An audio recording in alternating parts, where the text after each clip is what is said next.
Dear friends, आज हम लोग एंगल प्रॉपर्टीज़ पर कुछ क्वेश्चन करेंगे। Very first observe this question. इस क्वेश्चन में आप ध्यान से देखें तो हमने यहाँ मार्क कर रखा है।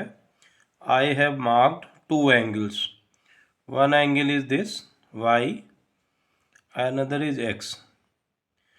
Before establishing relationship between these two angles, I would like to ask some question.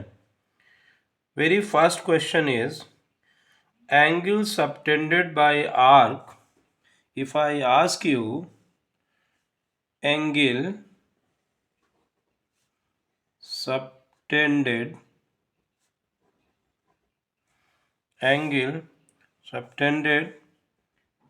by an arc APB, this is arc. We write arc this way also. Arc APB to the circle.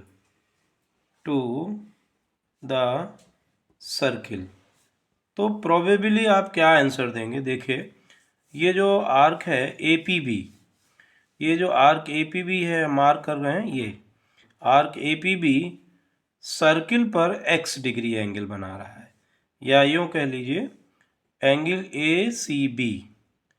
ये जो angle ACB है, this is the angle x subtended by arc APB to the circle.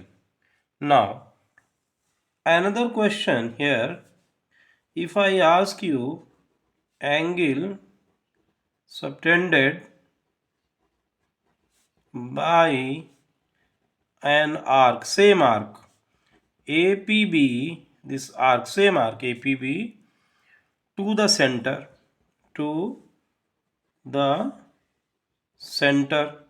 so probably our answer will be y, or you can say angle A. If center is O, then AOB. So I focus on two things. Number one, angle subtended by an arc to the circle, angle subtended by arc to the center. So this is to the center, this is to the circle. Now, if I ask you what is the relationship between these two angles, so how do we establish this relationship? आप ध्यान से देखें, अगर हम इस line को यहाँ bifurcate कर दें तो ये जो साइड है, ये OC, जो OC है वो OA के बराबर हो जाएगी। तो ओबियसली एक ट्रायंगल की अगर बात करें हम, इस ट्रायंगल की OAC में, तो ट्रायंगल में दो साइड हमारी इक्वल हैं, तो उनके सामने के एंगल भी बराबर हो जाएंगे। सपोज करिए हमने इसको रिप्रेजेंट कर दिया θ1 से या φ1 से रिप्रेजेंट कर दिया, और ये एंगल हमने φ1 से, ये भी हो गया। इसी तरीके से इसका मतलब ये हुआ कि हमारा जो एंगल है, ये दोनों एंगल OCA और एंगल OAC, ये दोनों बराबर हो जाएंगे। ये हमने कहा φ1 डिग्री के बराबर हो गए। तो इस, और फिर हम उसके बाद अगर यहाँ पर ध्यान से देखें इसी ट्रायंगल को, तो ये जो बाहर का एंगल है, ये एंगल हमारा एक्सटीरियर एंगल है इस ट्रायंगल के लिए, तो ये बराबर हमारा हो जाएगा θ1, दिस φ1 प्लस φ1। इसका मतलब ये है डबल हो जाएगा ये एंगल, तो ये एंगल हमारा डबल हो गया। और इसी तरीके से अगर हम यहाँ φ2 एंगल ले लें, ये भी φ2 हो जाएगा, तो ये हमारा 2φ2 एंगल हो जाएगा। कहने का मतलब ये हुआ कि जिस तरीके से हमारा ये एंगल दोनों बराबर हैं, तो एंगल AO और ये पॉइंट L अगर ले लें, तो OL जो है वो 2φ1 के बराबर हो जाएगा। और इसी तरीके से एंगल BOL जो है वो हमारा 2φ2 के बराबर हो जाएगा। तो अगर हम इन दोनों एंगल को जोड़ लें, सेंटर पर एंगल जो बन रहे हैं तो ये एंगल हमारा जो AOB है ये हो जाएगा ट्वाइस ऑफ φ1 प्लस φ2 इन दोनों का। और जो ऊपर हमारा एंगल बन रहा है ACB, इसकी वैल्यू हो जाएगी φ1 प्लस φ2। तो यहाँ पर देखें ये जो एंगल है यहाँ पर इसको सब्सटीट्यूट कर दें तो एंगल ACB हो जाएगा। मतलब ये हो गया कि एंगल हमारा जो सेंटर पर बनता है वो उसी आर्क के द्वारा जो सर्किटर is twice the angle subtended by same arc at the circle और एट द सर्कमफेरेंस। दूसरी चीज, दूसरा क्वेश्चन हम लोग इसी से रिलेटेड लेते हैं, इसी प्रॉपर्टी का यूज करेंगे हम यहाँ पर। ये जो क्वेश्चन है हमारा इस फिगर में, तो यहाँ आप ध्यान से देखें ये हमारी स्ट्रेट लाइन है और आपको पता होना चाहिए कि स्ट्रेट लाइन जो होती है वो हमारी सेंटर पर 180 डिग्री का एंगल सबटेंड करती है। तो ये जो एंगल है ये हमारा एक आर्क हो गया, मेजर आर्क हो गया, ये सेमी सर्किल। तो ये 120 डिग्री सेंटर पर एंगल बना रही 180 डिग्री, तो इसका आधा हमारा सरकमफेरेंस पर एंगल हो जाएगा। मतलब ये एंगल जो हमारा ACB है ये हो गया 90 डिग्री। रीज़न इसका ये है कि angle subtended at the circumference is half. तो हम लोग यहाँ पर देख रहे हैं कि एंगल AOB जो है, AOB 180 डिग्री है, तो आर्क हमारा ये है AB सेमी सर्किल की वजह से, इसकी वजह से सरकमफेरेंस पर आधा एंगल हो जाएगा, ये 90 डिग्री का हो गया। अब हमारा ट्रायंगल है, तो इन ट्रायंगल ABC, ये ट्रायंगल है और इसके 3 एंगल हैं A, B और C। तो angle A plus angle B plus angle C, इसका सम कितना होगा? ओबियसली 180 डिग्री होगा। अब इसमें हमें 2 एंगल पहले से पता है, तो और तीसरा एंगल X नहीं पता है, तो इनकी वैल्यू सब्स्टिट्यूट कर देंगे और सिंप्लीफाई कर लेंगे। X प्लस ये जो एंगल 90 प्लस 40 है ये 130 हो जाएगा। अब 130 को हम राइट साइड में ट्रांसफ़र कर देंगे, तो x is equal to 180 minus 130 degree and that is 150 degree. So value जो है x की हमारी 150 डिग्री आ गई। हमने सेम प्रॉपर्टी यूज़ करी कि angle subtended bye an arc at the centre is twice the angle subtended by same arc eight circumference. यहाँ पर 180 डिग्री है, स्ट्रेट लाइन बनी हुई है, स्ट्रेट लाइन की वजह से यहाँ 180 है, 180 का आधा सरकमफेरेंस पर 90 डिग्री हो गया। 90 degree plus 40 degree plus x is equal to 180 degree, angle sum property, और फिर उसके बाद आपने इसका एंगल निकाल लिया। इसके बाद स्टूडेंट्स, डियर फ्रेंड्स, हमारे पास ये है फिगर, ऑब्जर्व दिस फिगर।